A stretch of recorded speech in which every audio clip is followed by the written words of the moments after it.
प्रिय विद्यार्थियों, education planet channel Lahore पर आपका स्वागत है। आज के इस वीडियो में कक्षा 8 विज्ञान विषय में चैप्टर नंबर 14 विद्युत धारा के रासायनिक प्रभाव, इस चैप्टर के पाठ्य पुस्तक के प्रश्नोत्तर हम इसमें करेंगे। तो प्रारंभ करते हैं प्रश्न नंबर 1 से। तो पहला प्रश्न रिक्त स्थान की पूर्ति करने का है। तो इसको हम प्रारंभ करते हैं। इसका क भाग,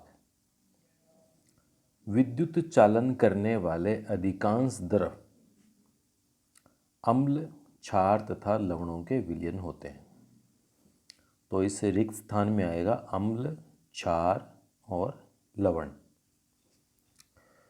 तो एक बार फिर से इसको पहले को आप सुन लीजिए। विद्युत चालन करने वाले अधिकांश द्रव अम्ल, क्षार तथा लवणों के विलयन होते हैं। दूसरा है रिक्त स्थान, किसी विलयन से विद्युत धारा प्रवाहित होने पर प्रभाव उत्पन्न होता है। तो रिक्त स्थान में आएगा रासायनिक प्रभाव उत्पन्न होता है। पहले में आप भरोगे अम्ल, क्षार और लवण, दूसरे में रासायनिक। इसका भाग है पहले प्रश्न का, यदि कॉपर सल्फेट विलयन से विद्युत धारा प्रवाहित की जाए तो कॉपर बैटरी के ऋण टर्मिनल से संयोजित प्लेट पर निक्षेपित होता है। और इसका भाग है, विद्युत धारा द्वारा किसी पदार्थ पर वांछित धातु की परत निक्षेपित करने की प्रक्रिया को विद्युत लेपन कहते हैं। प्रश्न नंबर 2, जब किसी संपरिक्षित्र के स्वतंत्र सिरों को किसी विलयन में डुबोते हैं तो चुंबकीय सुई विक्षेपित होती है। क्या आप ऐसा होने के कारण की व्याख्या कर सकते हैं? तो इसका उत्तर है हाँ। चुंबकीय सुई तभी विक्षेपित होगी जब परिपथ पूरा हो, और परिपथ पूरा होने का अर्थ है कि विलयन विद्युत का चालक है। तीसरा प्रश्न है, ऐसे 3 द्रवों के नाम लिखिए जिनका परीक्षण चित्र में दर्शाए अनुसार करने पर चुंबकीय सुई विक्षेपित हो सके। तो एक बार हम देख लेते हैं। देखिए, ये यहाँ पे चुंबकीय सुई लगाई हुई है, यहाँ ये बैटरी लगाई हुई है और ये यहाँ विलयन है। तो अब इसमें हम कौन कौन सा विलयन हम डालेंगे कि उसके बाद में सुई विक्षेपित होगी। तो इसका मतलब जो विलयन विद्युत का चालक होगा उस समय सुई विक्षेपित होगी। तो हम देखते हैं कौन कौन सा विलयन है।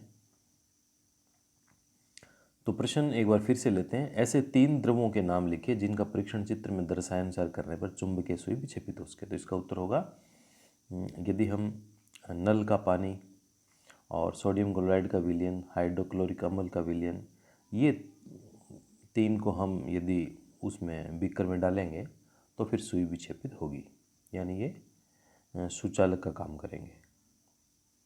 अब देखिए, चित्र में दर्शाई गई व्यवस्था में बल्ब नहीं जलता। क्या आप संभावित कारणों की सूची बना सकते हैं? अपने उत्तर की व्याख्या कीजिए। अब देखिए, इसमें ये उसी प्रकार से परिपथ दिया हुआ है। यहाँ ये बैटरी है, ये बल्ब है और ये यहाँ पे विलयन इसमें डाला हुआ है।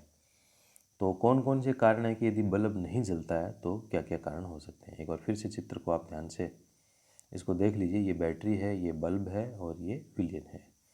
अब बल्ब न जलने के कई कारण हो सकते हैं। पहला कारण है, विलयन विद्युत का हीन चालक हो सकता है, यानी जो विलयन हमने यहाँ डाल रखा है वो हो सकता है विद्युत का चालक बहुत ही कमज़ोर हो, नहीं हो, तो बल्ब नहीं जलेगा। दूसरा कारण, बल्ब फ्यूज भी हो सकता है।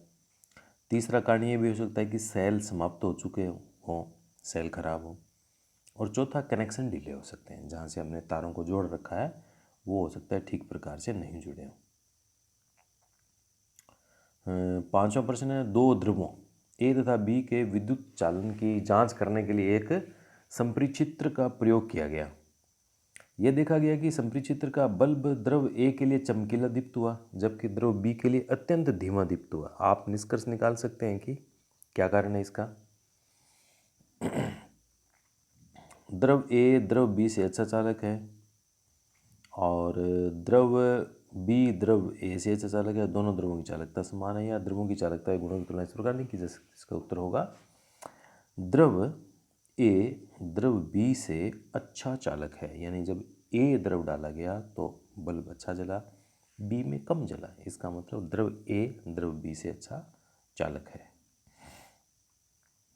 प्रश्न नंबर 6, क्या शुद्ध जल विद्युत का चालन करता है? यदि नहीं तो इसे चालक बनाने के लिए हम क्या कर सकते हैं? तो इसका उत्तर है शुद्ध जल विद्युत का चालन नहीं करता, परंतु इसमें लवण मिलाकर इसे चालक बनाया जा सकता है। प्रश्न नंबर 7 है, आग लगने के समय फायरमैन पानी के होज पाइपों का उपयोग करने से पहले उस क्षेत्र की मुख्य विद्युत आपूर्ति को बंद कर देते हैं।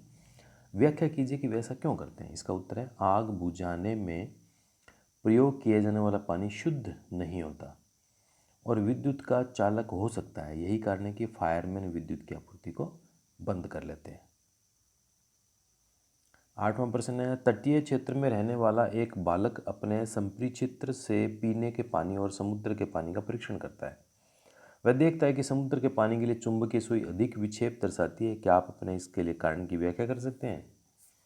बिल्कुल सरल बात है। उत्तर है इसका समुद्र के पानी में लवणों की मात्रा पीने के पानी की अपेक्षा बहुत ज़्यादा होती है, इसलिए समुद्र का पानी विद्युत का ज़्यादा अच्छा चालक है। इसलिए समुद्र के पानी के लिए चुंबकीय सुई अधिक विक्षेप दर्शाएगी।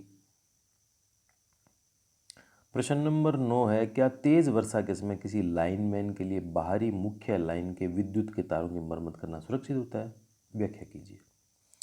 उत्तर है वर्षा का जल विद्युत का चालक होता है और जब वर्षा हो रही हो तब बाहरी मुख्य लाइन के विद्युत तारों की मरम्मत करना बिल्कुल भी सुरक्षित नहीं होता। प्रश्न नंबर 10, पहली ने सुना कि वर्षा का जल उतना ही शुद्ध है जितना कि आसुत जल, इसलिए उसने एक स्वच्छ कांच के बर्तन में कुछ वर्षा का जल एकत्रित करके संपरिचित्र से इसका परीक्षण किया। तो उसे आश्चर्य हुआ कि चुंबकीय सुई विक्षेप दर्शाती है। इसका क्या कारण हो सकता है? इसका उत्तर है वर्षा का जल वैसे तो शुद्ध होता है, लेकिन वायुमंडल में उपस्थित अशुद्धियों के मिल जाने से वर्षा का जल विद्युत का चालक हो जाता है। प्रश्न नंबर 11, अपने आसपास उपलब्ध विद्युत लेपित वस्तुओं की सूची बनाइए। उत्तर है आभूषण हो सकते हैं, वाहनों के पहियों की रिम है, साइकिल है, मोटरसाइकिल के हैंडल, विभिन्न प्रकार के बर्तन, नलों की टोंटी आदि सब पे विद्युत लेपन किया हुआ होता है। प्रश्न नंबर 12 है, इसका अंतिम प्रश्न है, जो प्रक्रिया आपने क्रियाकलाप 14.7 में देखी वह कॉपर के शोधन में उपयोग होती है। एक पतली शुद्ध कॉपर छड़ और एक अशुद्ध कॉपर की छड़ इलेक्ट्रोड के रूप में उपयोग की जाती है। कौन सा इलेक्ट्रोड बैटरी के धन टर्मिनल से संयोजित किया जाए, इसका कारण भी लिखिए। तो इसका उत्तर है जिस इलेक्ट्रोड को अशुद्ध कॉपर से बनाया जाता है उसे धन टर्मिनल से जोड़ा जाता है। इससे शुद्ध कॉपर वाला इलेक्ट्रोड ऋण इलेक्ट्रोड बनेगा और उस पर कॉपर आयन Cu++ जमा हो सकेंगे। तो हमने ये पाठ 14 विद्युत धारा के रासायनिक प्रभाव इसके पाठ्य पुस्तक के प्रश्न हमने पूरे किए हैं। नेक्स्ट वीडियो में हम मिलेंगे पाठ 15 के पाठ्य पुस्तक के प्रश्नों के साथ में।